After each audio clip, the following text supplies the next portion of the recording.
We remain steadfast in our commitment in delivering local news that matters. Stories that inspire. Enriching the lives of Filipinos in the Philippines and across the globe. This is your GMA Regional TV. Buong puso para sa Pilipino. Ito ang inyong Regional TV News. Magandang araw! Ito ang inyong Regional TV News. Hatid namin ang mga pinakamalaki at pinakahuling balita. Mula sa Mindanao, ako po si Sara Hilomen Velasco. Mula rito sa Visayas, ako po si Cecil Kibod Castro. At mula naman dito sa Luzon, ako po si Chris Zuniga. Isang 4 na taong gulang na batang lalaki ang nalunod habang naglalaro sa gilid ng sapa sa Cebu City. Ang pagkahulog ng bata sa pool sa CCTV. Ang detalye sa report ni Alan Domingo ng GMA Regional TV Balitang Bisdak. Sa CCTV footage makikita ang dalawang batang naglalaro sa gilid ng sapa. Kalaunan, makikita ang isa sa mga bata na hinahabol ang isang plastic bottle hanggang siya ay napadpad sa malalim na bahagi ng sapa. Ito na ang sumunod na nangyari. Ang batang nalunod ay kinilalang si Junjun Labok, 4 anyos, residente ng barangay Tipadilla. Nangyari ang insidente hapon noong Sabado. Ayon sa kanyang ama, hindi niya kaagad hinanap ang anak dahil akala niya na nasa internet shop lang ito na kadalasan itong pinupuntahan. Nang hindi umuwi kinagabihan, dito na siya naghanap hanggang napunta siya sa sapa. Alas 7 na ng gabi o mahigit 2 oras matapos malunod ang bata nang matagpuan niya ang anak. Tinatayang nasa 3 to 4 feet ang lalim ng sapa. Pasabod na ko yung kamot sa akong tail. Kung isoy yung mabawag yung ilong. Wanang yun. Naglalabada ang ina ng bata sa isang barangay nang mangyari ang insidente. Sa requesta na nga nabiyaan kang mama, taon, itang tagbugas dong. Ayon sa magulang ni Junjun, sa gilid ng sapa, nakasanayan ng maglaro ng mga bata sa lugar. Ayon kay Dayas Barangay Captain Freddy Esmas, isolated case ang nangyari sa bata.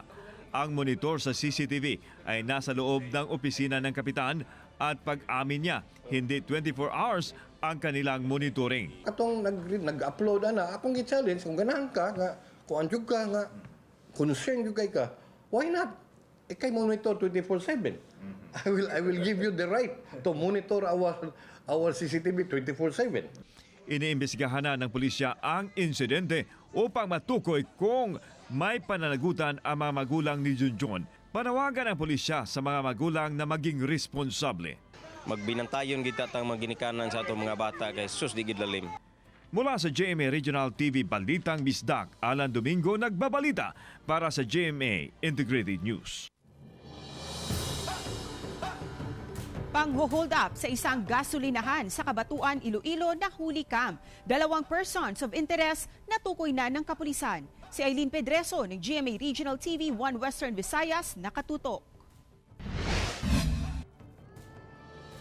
Makikita sa CCTV footage na ito ang pagdating ng 3 lalaki sakay ng isang motorsiklo sa isang gasolinahan sa Bypass Road sa bayan ng Kabatuan, Iloilo. Pero sa halip na magbayad matapos magpagas, tinutukan ng mga ito ng baril ang mga nagtatrabaho sa gasoline station. Why do ka hulag, sir? Daw na trauma, bla ka amo to nga natabo. Kay 3 abis sila, kung madakpan mo to isa, may 2 pa silang upod. Tinangay ng mga sospek ang 20,000 pesos na kita ng gasolinahan at 3 cellphones ng mga trabahador. Ayon sa Kabatuan Police, natukoy na nila ang pagkakakilanlan ng 2 sa mga sospek habang patuloy pang inaalam ang identity ng isa pa. Nagpapatuloy naman ang hot pursuit operation ng pulisya sa mga sospek. May mga pictures nga gin-present sa aton nga mga witnesses nga may mga background man sa amuni nga sila bala kumbaga may background sa amuni nga mga ulubrahon. Kaya mas pinaigting pa ng kapulisan ng seguridad sa bayan sa pamamagitan ng paglatag ng mga checkpoint at police visibility. Napatay naman ang 65 anyos na babae matapos barilin ng hindi pa nakikilalang mga sospek sa Barangay 12, Victoria City, Negros Occidental. Ayon sa pulisya, sakay ng tricycle ang biktima kasama ang iba pang pasahero nang harangin ito ng 2 armadong lalaki. Pinababa ang biktima at saka ito binaril sa ulo. Inaalam pa ng kapulisan kung konektado sa trabaho ng biktima bilang in charge sa isang hasyenda ang pagpatay dito. Kung nag-consider na kami sa iba ng mga ang private niya, kita may makuha na iba niya motive na mga gipatay siya.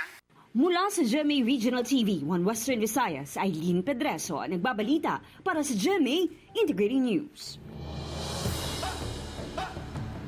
Literal na naging mainit ang championship game ng basketball sa Barangay Bell sa bayan ng Magaraw, Camarines Sur sa pagitan ng Zone 2 at Zone 6 ng naturang barangay.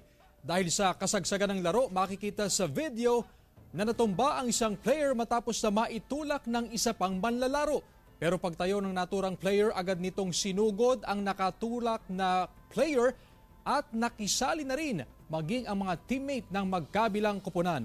Nawi ito sa ilang minutong kaguluhan kung saan isa ang naitalang nasugatan sa insidente. Hindi naman maiwasang madismaya ng barangay sa nangyari. Nabatid na ang sangguniang kabataan ang nag-organisa ng naturang aktibidad. Agad namang ipinatigil ang palaro dahil sa insidente. Ang sabi ko sa enda, mapuon kamuning karawat maray. Matatapos maray manggiraray. Kaya ilang araw kan sinangyari, malangani ta ko yan, neng may blatter na dyan, na asikasong kumantulos. Ngari, mapagpaurulay si Lambas Lado. Pinapaalalahanan lang namin na ang mga kabataan ngayon na mahalaga na tratuhin ng may respeto at kagalang-galang ang mga kaaway sa laro. So pinapaalalahanan din ng Magaraw MPS na ang basketball ay isang laro. At ang pangunahing layunin ay ang mag-enjoy at makipagtunggali ng patas. Pumanaw na ang 18 anyos na amateur boxer na nakomatose matapos ang laban nito sa Bansalan, Davao del Sur noong Setyembre. Na-diagnose rin ito na COVID-19 positive habang nasa ospital. Matapos ang mahigit 3 linggo, pumanaw na ang 18 anyos na amateur boxer na si Anselmo Tagalog Jr. Lunes ng gabi sa Southern Philippines Medical Center sa Davao City kung saan ito nakakonfine. Nakomatose si Anselmo bunsod ng blood clot sa kanyang ulo ilang oras matapos ang laban nito sa boxing noong September 17 sa Bansalan, Davao del Sur sa pagdiriwang ng Bansaulog Festival 2023. Matatanda ang naging matagumpay ang 2 operasyon sa ulo nito pero napag-alamang COVID-19 positive ito habang nasa ospital. Kaya doble ang pighating nararamdaman ng pamilya at nais nila na mapalibing ng maayos si Anselmo. Hinihintay pa ang pahayag ng SPMC kaugnay nito. Nananawagan naman ang ina sa Bansalan LGU at sa organizer na Amateur Boxing Association of Bansalan Incorporated na tulungan sila sa mga gastusin sa ospital at sa pagpapalibing kay Anselmo. Ayon sa Boxing Association, ipapaalam nila ito sa alkalde ng Bansalan upang mapadali ang release ng financial assistance. Humihingi na rin daw sila ng tulong sa lahat ng coaches. Usap mga tanawagan na makuha na po ni anak na ko karoon na dili sa SMC nga una-una kanila ning sakit sa COVID kay boxing magwinungdan na ni nagkumato siya para mapahipos na ko siya paimutan na ko yung rewas para di sa sakit wala ni kaya magpapaya na akong anak. 13 pamilya na apektado ng pagkabitak-bitak ng lupa sa isang barangay sa City of Naga, Cebu, tumangging lumikas. Ayon kay Barangay Kantauan Councilor Silvestre Abasolo, pinapirma nila ng waiver ang mga pamilya na tumangging lumikas sa kanilang mga tahanan. Base sa monitoring ng barangay, nasa 52 pamilya ang apektado sa bitak-bitak na lupa. Lumikas na umano ang karamihan dahil sa takot. Giit ni Gina Tapinit, isa sa mga residente na tumangging lisanin ang kanyang tahanan, hindi umano niya maiwan ang kanyang kagamitan at mga alagang hayop. Subalit handa umano silang lumikas kung babayaran sila o bibigyan ng financial assistance na gagamitin nila sa paglipat ng bagong tirahan. Ipinagbigay alam na rin ng City of Naga ang landslide threat advisory mula sa Mines and Geosciences Bureau o MGB-7. Isa sa mga rekomendasyon ang agarang pagpapalikas sa lugar na apektado. Adto kami sa eskwelahan gud ang among mga panghayop ma'am, yung nga baka, kabaw, kanding na pay mga baboy sa una nahitabo namalhin mi akong manok hurot nya baril pa sa mong silingan do ka buok pinalito. Pag uli na mo wala na. Ilang alagang baboy sa Bantay, Ilocos Sur apektado ng African Swine Fever. Mahigit sa 20 baboy isinailalim sa culling operation. Narito ang report ni Ivy Hernando ng GMA Regional TV, 1 North Central Luzon. Tinamaan ng African Swine Fever ang ilang alagang baboy ng nasa 3 backyard racer sa Barangay Kabalangan, Bantay, Ilocos Sur. 17 baboy na ang nangamatay matapos tamaan ng sakit. Nang makumpirmang positibo sa ASF mula sa blood test, agad nagsagawa ng culling operation ng autoridad. 22 baboy ang isinailalim sa culling operation. October 5 nang maitala ang unang kaso ng ASF sa bayan. Sumatotal 39 na baboy na ang apektado ng ASF. Hindi pa makumpirma ng autoridad ang pinagmulan ng kaso, pero sa mga nakalap na impormasyon ng livestock inspector sa mga 3 backyard racer, nagsimula magkasakit ang kanilang mga alaga matapos mabaha ang lugar dulot ng bagyong Egay noong July 27. Hindi jay umuna nga case me. Isut umuna nga na dung pargidanom, then nagpabagatan. Si Maro naman jay may kadwa nga case men, and then di danom ngagpadaya na alaman di jayin. So hamian mo no, di talaga ti index case me, di first case. When no adda iti carrier pa iti virus iti sa bali nga nagnagnaana de nga danom. Hiling ng lokal na pamahalaan, paigtingin ang biosecurity measures upang ma-contain at hindi na kumalat ang virus. It's better nga ipa-investigate, ipa-test no adda kabali na. Tapno kas taget amo tayo de ararami din tayo nga gandat iti sumaro no nga alal daw. Insured naman umano ang mga alagang baboy ng mga apektadong hog racer na tumanggi na magpa-interview sa news team. Tumanggi na rin magkomento ang mga opisyal ng nasabing barangay. Mula sa GMA Regional TV 1 North Central Luzon, Ivy Hernando, nagbabalita para sa GMA Integrated News.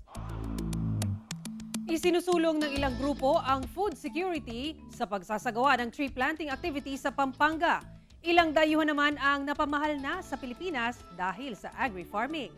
Narito ang report ni Russell Simorio ng GMA Regional TV 1 North Central Luzon.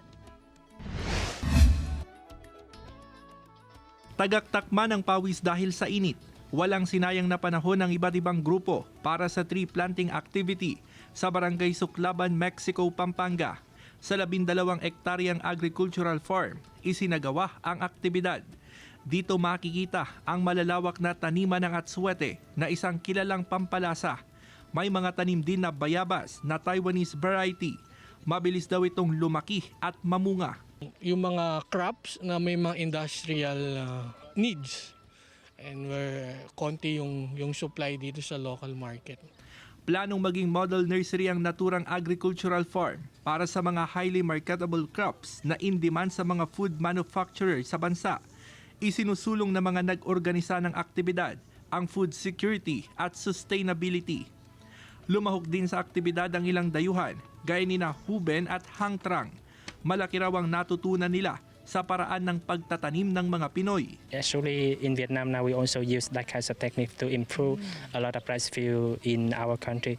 When we water, we avoid to water in the afternoon because it will lose too much water and it's not better for the plants. Malalawak ang taniman sa bansa. Kailangan lamang umano ng sapat na suporta sa mga magsasaka. Mula sa GMA Regional TV 1 North Central Luzon, Russell Simorio nagbabalita para sa GMA Integrated News.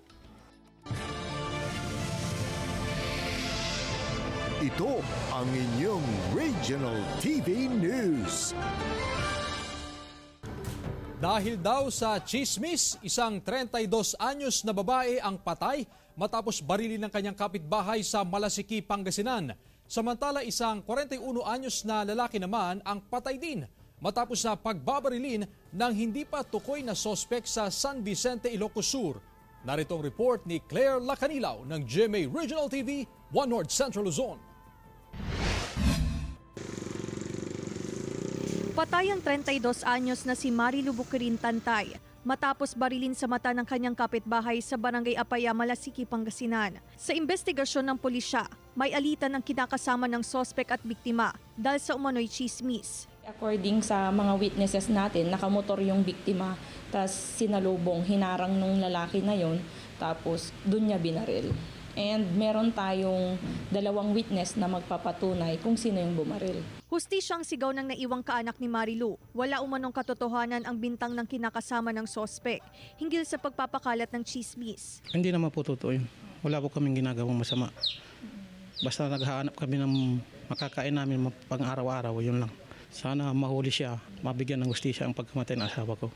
Patuloy na tinutugis ang sospek na tumakas matapos ang krimen. Patay ang 41 anyos na si Warren Kubangbang matapos pagbabarilin ng mga hindi patukoy na sospek sa Barangay Bantaway, Bantay, Ilocos Sur. Pauwi ang biktima mula sa sabungan, angkas ang isang kaibigan ng mangyari ang pamamaril. Nakaligtas ang angkas na tumakbo sa Bukirin. Mga dating kinasangkot ang kaso ang ilan sa tinitingnang anggulo, ngunit wala pang person of interest ang pulisya. Bagada nga namimpat tinagsasaro, no? Tapos hindi nalpas tinamimpat, sinublianan damanan, inikanda tinamin duwa lang. Bamlatan, awanti kami kanda kasong kan. Konsensyon tulad ng niya po mo, napasama pinagabagis ko. Mula sa GMA Regional TV 1 North Central Luzon, Claire Lacanilaw, nagbabalita para sa GMA Integrated News.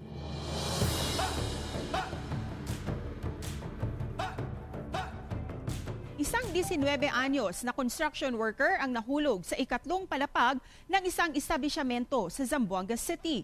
Ito ang kuha ng isang netizen kung saan makikita ang isang lalaking nakahandusay sa kalsada at napapalibutan ng mga tao sa downtown area ng Zamboanga City. Ayon sa pulisya, nahulog ang naturang lalaki mula sa ikatlong palapag ng isang establishmento sa lugar. Nakilala ang lalaki na si Al Sabi Gustaham, 19 anyos na isang construction worker. Base sa investigasyon ng kapulisan, naglalagay daw ng plaster sa dingding ang biktima sa naturang establishmento. Matapos nito, tinanggal daw niya ang kanyang safety gear para sana magpahinga. Pero nadulas daw ito ng pababa na sana at doon na nahulog. Agad dinala sa ospital ang lalaki. Naalam pa kung ano ang mga tinamo nitong sugat. At sa kabutihang palad, nasa maayos na itong kondisyon. Handa naman daw bayaran ng kontraktor ang gastusin nito sa ospital. Ilang Kapuso Stars ang nakisaya sa Kapuso Fiesta sa 139th araw ng Santa Cruz sa Davao del Sur. Tunghayan sa report ni Argel Relator ng GMA Regional TV 1 Mindanao.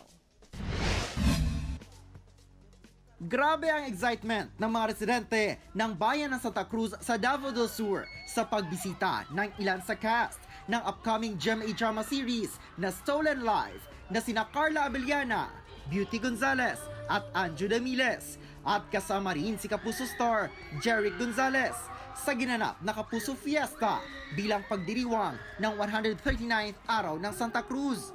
Kilig overload ang dala ng panghaharana sa kanila ni Jeric, lalo na nang lumapit ito sa fans.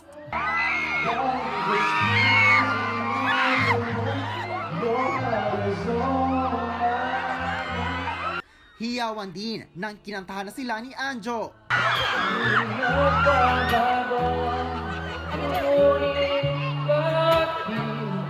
May isa namang maswerteng babae na kinantahan nito on stage.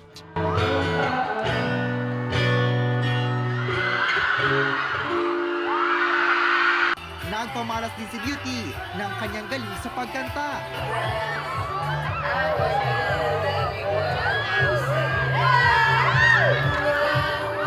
Nag-enjoy din ang manonood sa performance ni Carla.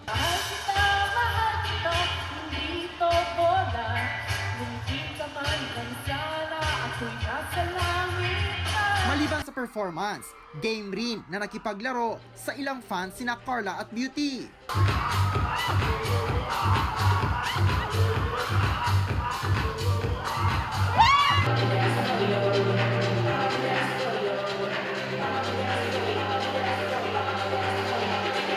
Nagpaabot naman ng pasasalamat ang Kapuso Star sa mainit na pagtanggap sa kanila. Iba sa feeling talaga, sobrang iba sa feeling, lalo na pag first time mo na makikita mo yung mga tao sobrang open arms sa'yo. Ang taas ng energy, napakadami ng nag-attend ng mga tao ng crowd. Buhay na buhay sila kahit anong orasan ng gabi. Kaya ito po yung mga gustong-gusto na naming pinupuntahan na wawala po yung pagod namin. I'm happy to be here and ang daming gwapo at gandang Bisaya. So happy. Thank you. Maraming salamat sa lahat ng mga kapuso namin dito sa Santa Cruz, sa Davao. Grabe ang init ng pagtanggap talaga nila, kaya maraming salamat sa amin. Abangan ang upcoming GMA drama series na Stolen Life ngayong November 13 sa GMA Afternoon Prime. Abang-abang naman talaga itong series na to dahil ako first time ko lang din, really first, pero first time ko mas silang makatrabaho, si Carla and Beauty. Very talented people, very dedicated to their work and craft. Well, a bad beauty. Very bad beauty and very good beauty. Abangan nila yung transition namin dalawa ni Carla and it's gonna be a bumpy ride. So fasten your seatbelt. Abangan niyo po ang Stolen Life this November 13. Kakaiba ngayon lang po magpapakita or magpapalabas ang GMA na ganitong klaseng konsepto na nagpapalit po sila ng kaluluwa. Parang ganun po. So abangan nila dahil talagang intense yung Stolen Life. Mula sa GMA Regional TV 1 Mindanao, Argil Relator, nagbabalita para sa GMA Integrated News. Ito ang inyong Regional TV News. Mga kapuso, na sa loob na ng Philippine Area of Responsibility ang binabantayan natin na low pressure area. Namata ng pag-asa ang nasabing LPA 750 km silangan ng Giwan Eastern Samar. Apektado ng LPA ang Metro Manila, Southern Luzon, Visayas at Mindanao. Sa kabila niyan, mababa pa rin ang tsansa ng LPA na maging isang bagyo. Dahil sa mga susunod na oras, unti-unti itong malulusaw at sasanib sa bagyong may international name na Bolaven. Ngayong umaga, asahan ang pag-ulan sa halos buong Southern Luzon, Visayas at Mindanao base sa rainfall forecast ng Metro Weather. Magpapatuloy yan buong araw at may ulan na rin sa ilang bahagi ng Northern at Central Luzon. Posible ang heavy to intense rain sa ilang lugar na maaaring magdulot ng baha o landslide. Kaya dapat maging alerto, mga kapuso. Isa naman ang patay habang dalawa ang sugatan matapos maaksidente ang isang motorsiklo sa barangay Bongga sa bayan ng Bakakay, Albay. Sa CCTV footage, makikita ang grupo ng mga tanod at iba pang kalalakihan na nasa gilid ng kalsada. Maya-maya pa, isa sa mga ito ang nahagip ng dumaang motorsiklo. Hanggang sa tuloy nitong mawala ng kontrol at natumba sa kabilang linya ng kalsada. Nagkataon naman na may kasalubong na tricycle ang naturang motorsiklo kung saan tumama sa likurang bakal ang ulo ng rider. Sa lakas ng impact, dead on the spot ang rider habang sugatan naman ang back rider nito. At sugatan din ang individual na unang nahagip ng motorsiklo. Sa inisyal na investigasyon ng mga otoridad, pinaniniwalaang nakainom ang rider ng maaksidente. Nagpaalala naman ang otoridad sa mga rider na mag-ingat at isuot ng tama ang kanilang mga helmet bilang proteksyon tuwing bumabiyahe. Ang kapulisan po nangangapudan sa mga motorista, lalo na itong mga nakainom na kung nakainom at as much as possible, dahil na mag-daraki motor. Isang food delivery rider sa Pampanga ang hinangaan matapos magsauli ng napulot na bungkos ng dolyar na nagkakahalaga ng 65,000 pesos. Umani ng papuri online ang 32 taong gulang na food delivery rider na si Patrick Turla ng Tarlac matapos ibalik sa may-ari ang napulot na bungkos ng pera. Kwento ni Patrick, pauwi na sana siya nang makakita ng papel na may taling goma sa daan sa Barangay Mabiga, Mabalacat City, Pampanga. Nagulat siya nang makita na may laman itong limpak-limpak na dolyar. Aabot sa mahigit $1,300 o katumbas na mahigit 65,000 pesos ang napulot na pera ni Patrick. Sa pamamagitan ng pangalang nakasulat sa pinagbalutan ng papel, nahanap ang may-ari na isang empleyado ng bangko. Para kay Patrick, anong hirap ng buhay, dapat laging mangibabaw ang paggawa ng tama. Chinat ko po yung presidente namin. Ganito yung gagawin mo, ang sabi niya. Pumunta ka sa munisipyo, doon mo i-report yan. Nakatakdang igawad ang military honors sa nasawing sundalo matapos ang enkwentro sa rebeldeng grupo sa Nueva Ecija. Nag-alay ng misa ang pamunuan ng 7th Infantry Division ng Philippine Army sa nasawing sundalo sa nangyaring isa pang engkwentro sa Laur, Nueva Ecija. Nakatakdaring bigyan ng military honors ang sundalo. Tumanggi nang magbigay ng anumang pahayag ang pamilya ng nasawing sundalo. Samantala sa kabila ng nangyaring engkwentro, nananawagan pa rin ang mga otoridad sa mga miyembro ng rebelding NPA na magbalik loob sa pamahalaan.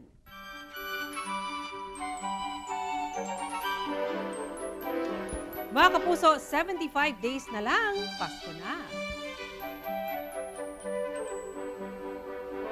Samantala, mapapanood niyo po ang episode na ito sa official website ng GMA Regional TV, www.gmaregionaltv.com. Pwede rin kayong bumisita sa aming official YouTube channel, GMA Regional TV, at i-click ang subscribe button para sa pinakamaiinit na balita mula sa mga rehiyon. Nais naming pasalamatan ang mga kapuso sa iba't ibang panig ng Pilipinas, maging ang mga kapuso natin abroad. Dahil sa GMA Regional TV, local news matters. Mga kapuso, susunod na po ang balita ko.